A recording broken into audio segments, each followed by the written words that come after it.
चाषी झील हेबे डाक्तर सर्वभारतीय स्तर में रखिले 663 नंबर। आर्थिक अनटन पाठपढ़े साजिनी बाधक निष्ठा और कठिन परिश्रम तांकु देइछि सफलता। राति स्वप्न तो अनेक देखती किंतु सत सेमानकर हुए जो माने से ही स्वप्न रे बंचंती आउ ताकु साकार करबाकू करंती कठिन परिश्रम। से रास्तार अनेक बाधा विघ्न तो रही किंतु से सबको पार करी जी आगे चलिला सफलता ता पाई सुनिश्चित। आमे खाली एमती कहूनु तार ज्वलंत उदाहरण एही चाषी घर झियो जी अनेक बाधा विघ्न सत्वे निज लक्ष्य स्थल रे पहुंची आउ आगकू डाक्तर होई करिवे लोकंक सेवा।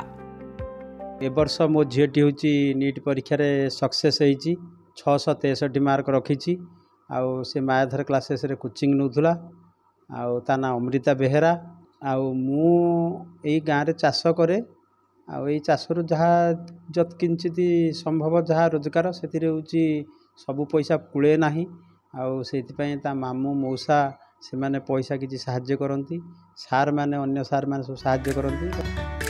आनंदपुर उपखंड हाटडीही ब्लॉक तांपला गाँव चाषी अजय बेहरा झील अमृता सर्वभारतीय नीट परीक्षा रे मोट 663 नंबर रखी होइछंती कृतकार्य। आर्थिक अनटन देई परिवार गति करुथिले मध्य बाधक साजी पारि नाही अमृतांक पाठपढ़ा। अमृता खूब भल पाठ पढ़ती सेथिपई पाठपढ़ा पई बंधु बांधव सह स्कूल शिक्षक माने मध्य तांकु करिछंती आर्थिक सहयोग।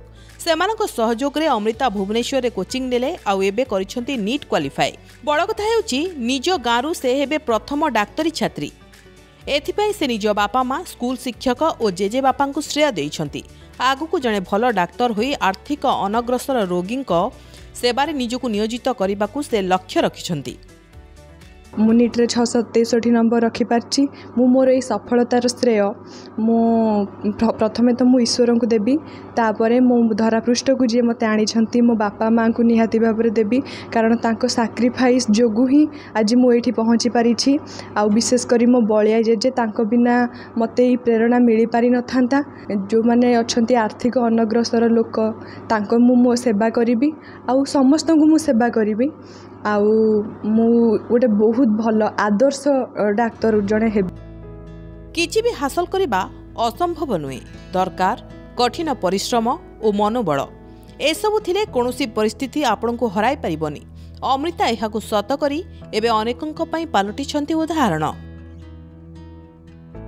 आनंदपुर श्री कुमार मिश्रंक रिपोर्ट प्रमय न्यूज 7 डिजिटल।